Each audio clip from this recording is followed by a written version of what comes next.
आप सभी विद्यार्थियों का हमारे हिंदी की क्लास में स्वागत और आमंत्रण है। आज मैं आप लोगों के लिए हिंदी का बहुत महत्वपूर्ण क्लास लेकर आया हूँ। खासकर ये यूपी बोर्ड के विद्यार्थियों के लिए है।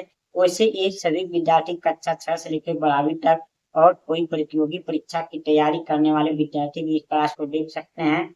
आज के हिंदी के क्लास में मैं आप लोगों को लेकर आया हूँ छंद। आज हम पढ़ेंगे छंद में मात्रिक छंद क्या होता है। इसके पहले हमने छंद पर एक बेसिक वीडियो डाला था। आज का क्लास हमारा है मात्रिक छंद। अब हम मात्रिक छंद के बारे में पढ़ेंगे कि हिंदी में मात्रिक छंद क्या होता है, कैसे की परिभाषा क्या होती है, उदाहरण कैसे होता है, कैसे उसे पहचानते हैं, कैसे जानते हैं, इसके बारे में देखेंगे। लेकिन आप लोग को क्लास स्टार्ट करने से पहले आप लोग से कहना चाहता हूँ, यदि आप लोग को हिंदी में रस पढ़ना हो तो हमने रस की 3 क्लास करा चुका हूँ बेसिक से। पूर्ण रूप से उसे जाकर देखिए। ये हमारा छंद का दूसरा क्लास है। यदि आप लोग को हमारे हिंदी के क्लास पसंद है तो हमारे वीडियो को लाइक करिए, शेयर करिए और कमेंट करिए। और आप लोग हमारे गुरु ज्ञान मंदिर यूट्यूब चैनल को सब्सक्राइब करके हमारा सहयोग दीजिए। यदि फेसबुक पर देख रहे हैं तो हमारे राजू भैया क्लासेस और राजू प्रसाद करके एक फेसबुक प्रोफाइल है, उसे फॉलो कीजिए और सहयोग दीजिए। चलिए देखते हैं आज के क्लास को स्टार्ट करते हैं। देखिए आज का हमारा क्लास है, आज का हमारा क्लास क्या है, मात्रिक छंद। क्या है आज का क्लास हमारा, मात्रिक छंद है।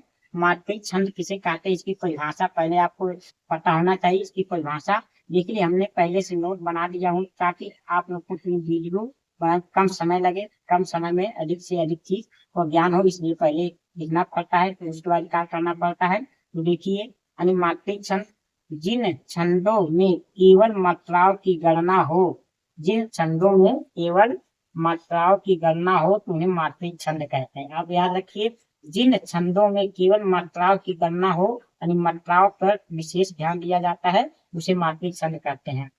इनके यानी प्रत्येक चरण में मात्राओं की संख्या निश्चित होती है। यानी मात्रिक छंद में प्रत्येक चरण में मात्राओं की जो संख्या होती है निश्चित होती है। यही सबसे मुख्य बात है। ये 3 प्रकार के होते हैं मात्रिक छंद। मुख्य रूप से 3 प्रकार के। पहला सम मात्रिक छंद, दूसरा अर्ध सम मात्रिक छंद और विषम मात्रिक छंद।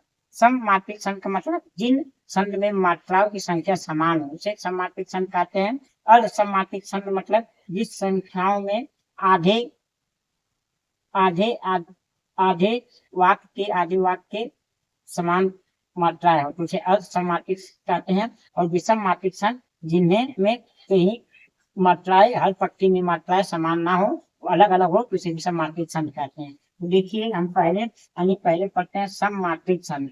जिन छंदों के प्रत्येक चरण में मात्राओं की संख्या समान हो उसे सम मात्रिक छंद कहते हैं। जिन छंदों के प्रत्येक चरण में मात्राओं की संख्या समान हो तो उसे सम मात्रिक छंद कहते हैं। देखिए जैसे कुछ हम सम मात्रिक छंद के उदाहरण देखते हैं। देखिए पहला हमारा छंद है चौपाई। ये क्या होता है, सम मात्रिक छंद होता है। इनमें हर पंक्ति में समान मात्रा है। तो देखिए इसका पहचान क्या आता है, चौपाई। चौपाई का मतलब परिभाषा किस प्रकार लिख सकते हैं, चौपाई एक सम मात्रिक छंद है। इसमें 4 चरण होते हैं।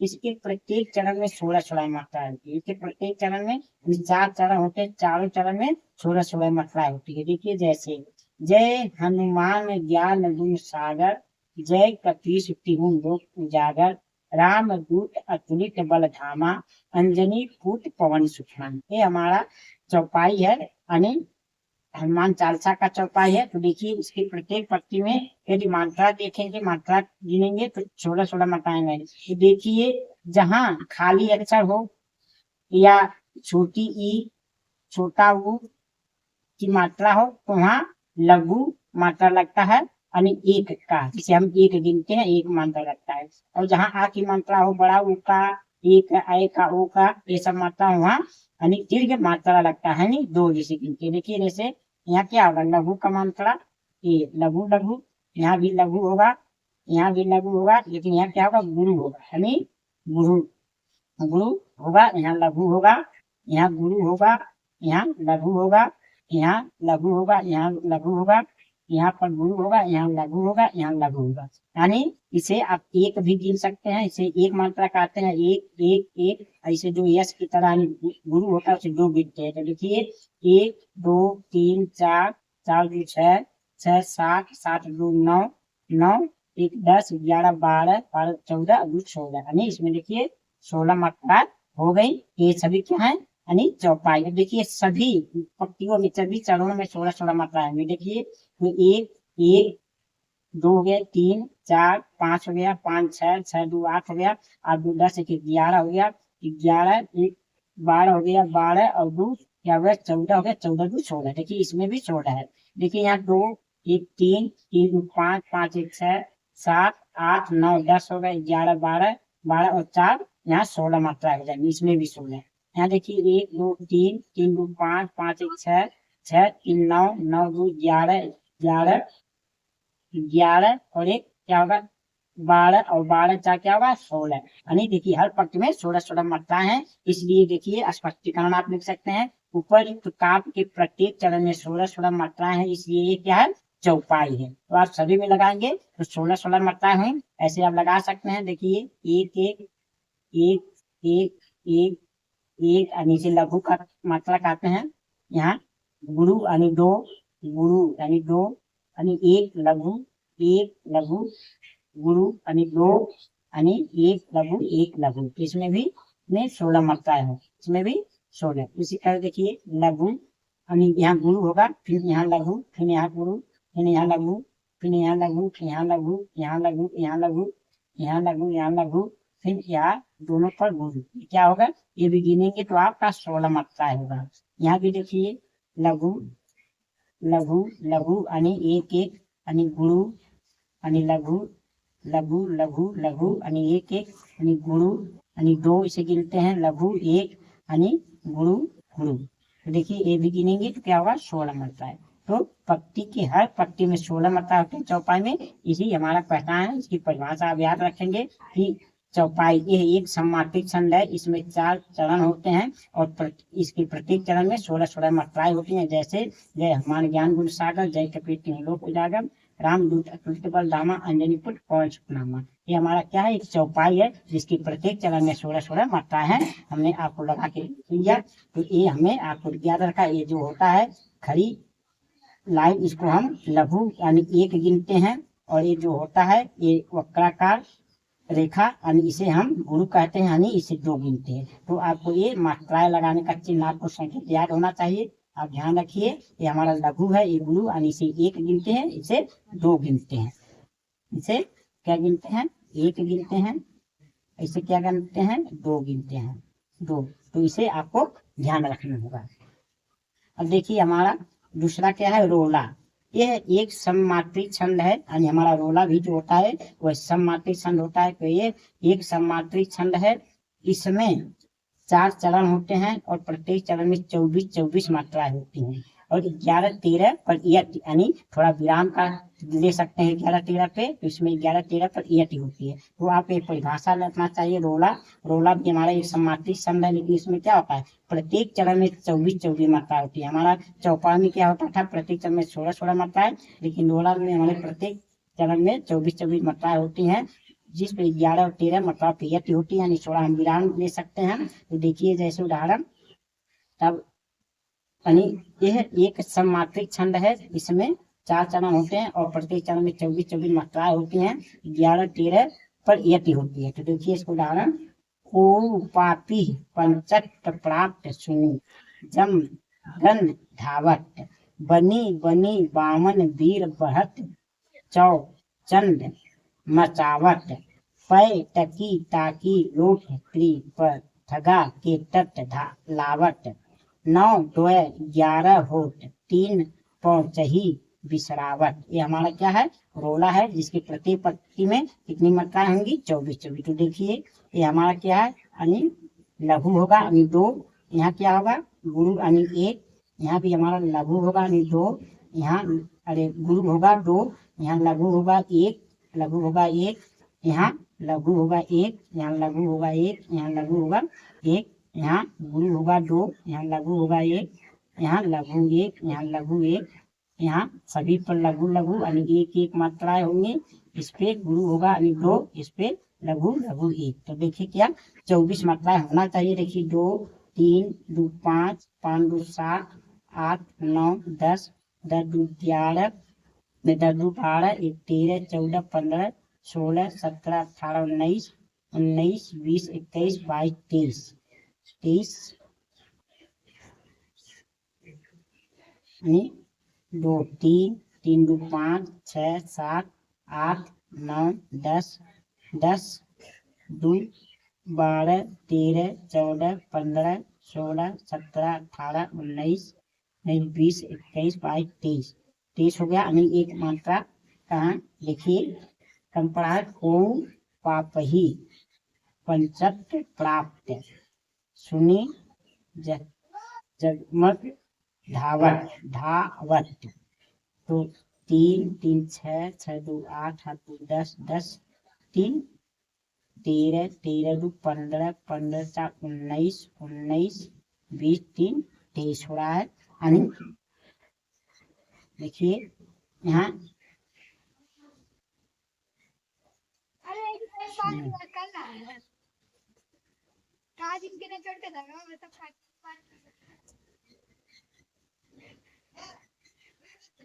देखिए क्या है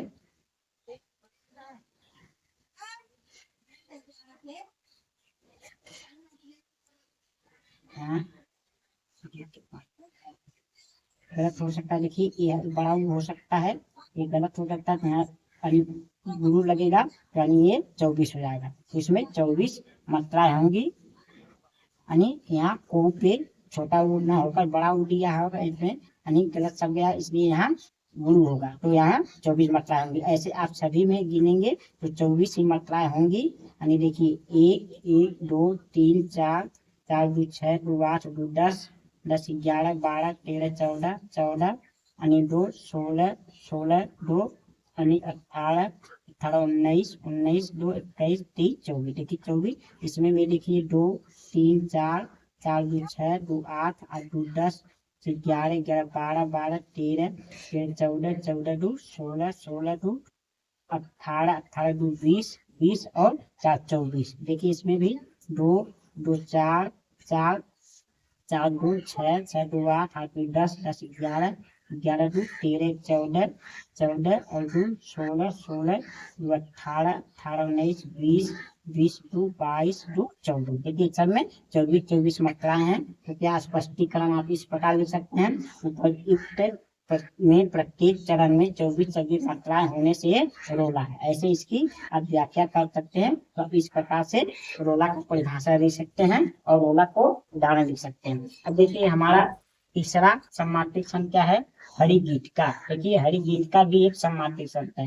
हरिगीत का एक सम्मानित छंद है। इसमें 4 चरण होते हैं। प्रत्येक चरण में 28 28 मात्राएं होती हैं।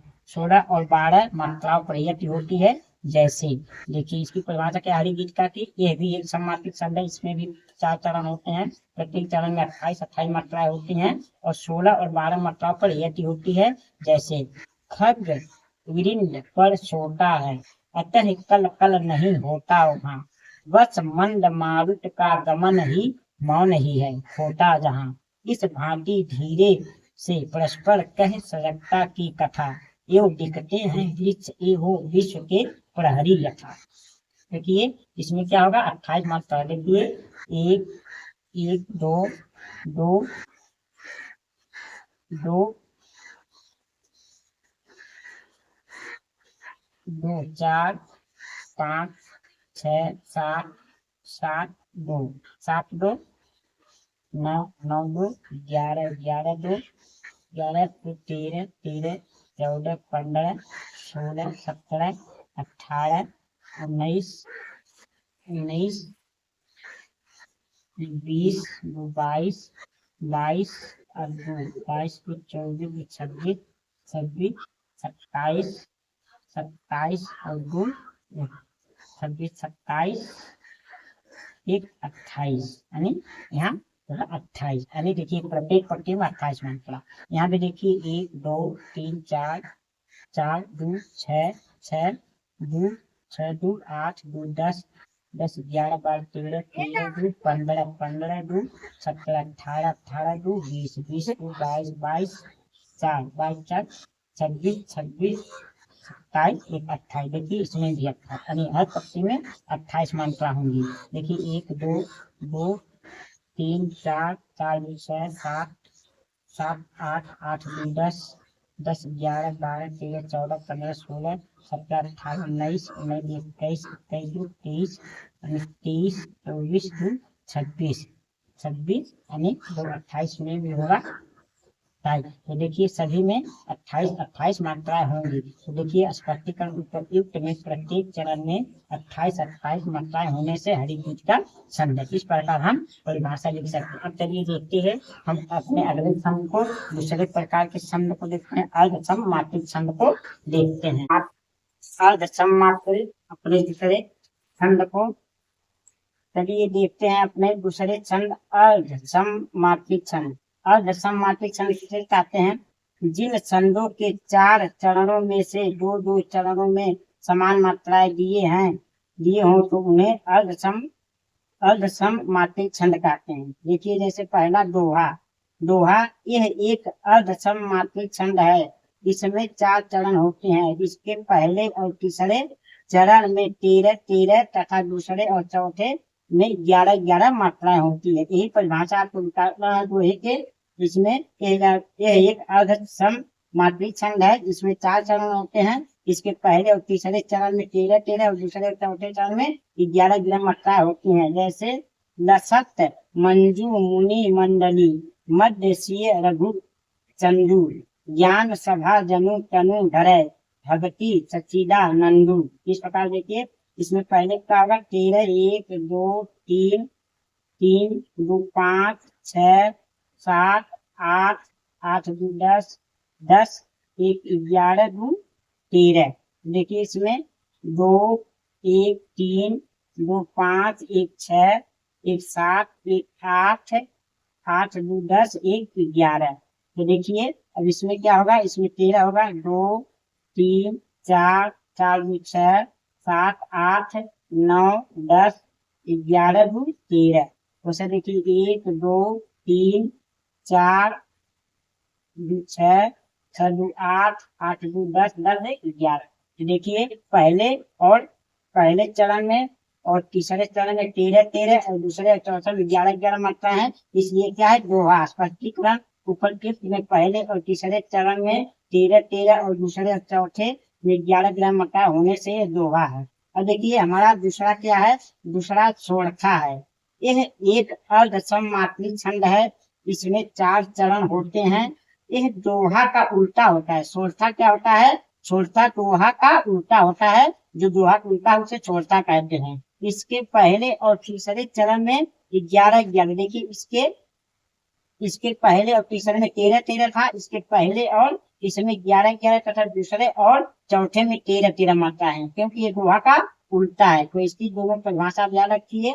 जैसे देखिए नील सरोरु श्याम तरुण अरुण बारिच नयन करु सोमम धर धाम सदा क्षीर सागर शयन। तो देखिए इसमें क्या होगा?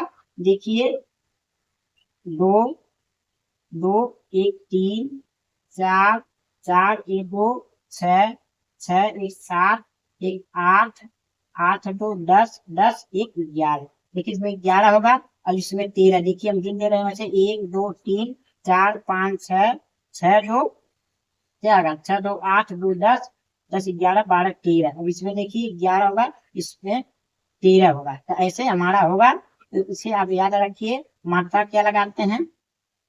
मात्रा लगाने के लिए आपको पहले बता चुके। देखिए ऊपरी पंक्ति में पहले और तीसरे में 11-11 तथा दूसरे और चौथे 13-13 मात्रा है, इसलिए छोड़ता है। अब देखिए हम अपने अगले को देखते हैं। बढ़ावे। बढ़ावे क्या होता है? यह एक अर्ध सम मात्रिक छंद है।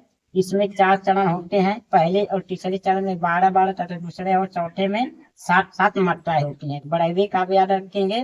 पहले और तीसरे में 12-12 लेकिन दूसरे और चौथे में 7-7 मात्राएं होती हैं। जैसे चंपक हरवा अंग ली अधिक सुहाए जानी परे सिय हियरे जब कुम्भिलाए। तो देखिए इसमें पहले क्या होगा? 1 एक एक 3 हो गया, ये 4 हो गया, 5 हो गया, 5 2 7 हो गया, 7 8 हो गया, 9 हो गया, 9 10 हो गया, यहाँ 11 हो गया, यानी यहाँ क्या होगा, यहाँ 12 होगा, क्योंकि ये आरम्मा का 12 हो जाएगा। तो देखिए यहाँ 1 हो गया, 2 हो गया, 3 हो गया, यहाँ 4 हो गया, 4 2 6, यहाँ 7 हो गया। और यहाँ क्या होगा, 12 यानी 2 1 3 3 4 4 2 5 5 6 6 7 7 8 9 9 2 9 2 11। देखिए 2 3 4 4 2 और 6 6 2 8 8 2 10 10 2 12 हो गए। देखिए 1 2 3 4 4 2 6 1 7 है। तो देखिए पहले पंक्ति में और तीसरे पंक्ति में 12 12 और दूसरे और तीसरे में 7 7 मात्रा है, इसलिए बढ़े हुए। तो स्पष्टीकरण लिखेंगे ऊपर युक्त में पहले और तीसरे चरण में 12 12 और दूसरे और चौथे चरण में 7 7 मात्रा होने से ये बढ़े हुए है। अब देखिए हमने सम अर्धमात्रिक अर्ध सम्मात्रिक पहले हमारा 3 अर्ध सम्मात्रिक है, यानी दोहा छोड़ता और बढ़े हुए क्या है, अर्ध सम्मात्रिक है। अब देखिए कुंडलिया, कुंडलिया जो है हमारा तीसरा प्रकार का विषम मात्रिक छंद है कुंडलिया, जिसमें अलग अलग हर पट्टी में अलग अलग मात्राओं से विषम मात्रिक छंद कहते हैं। ये विषम मात्रिक छंद है, इसमें 6 चरण होते हैं। देखो कुंडलिया कितने 6 चरण होते हैं। इसमें पहले एक दोहा होता है और बाद में एक रोला, यानी एक दोहा एक रोला जुड़कर कुंडलिया बनता है। तो देखिए जैसे साईं बैर ना कीजिए गुरु पंडित कवि यार, बेटा बनिता पौरिया यज्ञ करावन हार, यज्ञ करावन हार राजमंडली जो होई, विप्र पड़ोसी वैद्य आपू को टपय रसोई, कह गिरिधर कविराज जुगन जुगन सो यह चली आई, इन 13 को 13 दिए बड़ी आगे साई। तो देखिए ये हमारा कुंडलिया है, इसमें अगर गिनेंगे तो मात्राएं 24 होंगे। तो देखिए 2 2 1 3 3 2 5 5 1 6 1 7 2 9 9 1 10 10 1 11 11 12 12 13 13 14 14 15 15 16 16 17 18 18 2 20 20 21 21, यानी यहाँ देखिए 21 और यहाँ क्या होगा, यहाँ 2 होगा क्योंकि एक मात्रा है, तो 21 यानी 24 हो जाएगा। तो ऐसे सभी मात्राएं गिनेंगे 24 आएंगे। लेकिन इसमें क्या होगा, पहला जो होगा, पहला इसमें दोहा और पहला जो इसमें दोहा मिला रहेगा और अंत में रोला मिला रहेगा, तो इसी को कुंडलिया कहते हैं। तो मुझे आशा है कि आप लोगों को समझ में आ गया होगा। तो देखिए यानी एक जो खड़ी पाई होता है इसे लघु कहते हैं। कहा लघु, लघु मतलब एक गिना जाता है, एक मात्रा। ये कहाँ कहाँ लगता है, जैसे देखिए छोटा ऊ हो गया, छोटी ई हो गई, और खाली अक्षर, खाली खाली अक्षर पर, खाली अक्षर पर और आधे पे लग जाते हैं सब। और ये देखिए ये क्या है, गुरु है। गुरु कहाँ लगता है, गुरु के लिए ये हमारा 2 गिना जाता है गुरु के लिए। ये मतलब बड़ी ई, बड़ा ऊ, ए ऐ ओ औ, ये सब के लिए 2 गिना जाता है। तो इस तरह हम मंत्र लगा कर गिनते हैं। अब मुझे आशा और विश्वास है कि आप लोग को समझ में आया होगा। यदि हमारा आज के हिंदी के क्लास में छंद आपको पसंद आया हो तो हमारे वीडियो का लाइक करिए, शेयर करिए, कमेंट करिए और हमारे गुरु ज्ञान मंदिर यूट्यूब चैनल को सब्सक्राइब करके जुड़िए, अपना प्रेम बड़ा सहयोग दीजिए। और यदि फेसबुक पे देख रहे हैं तो हमारे फेसबुक को फॉलो कीजिए। अब मैं आप लोगों से अगले क्लास में मिलूंगा, अगले हिंदी के अन्य विषय को लेकर। तब तक के लिए आप लोगों को बहुत बहुत धन्यवाद।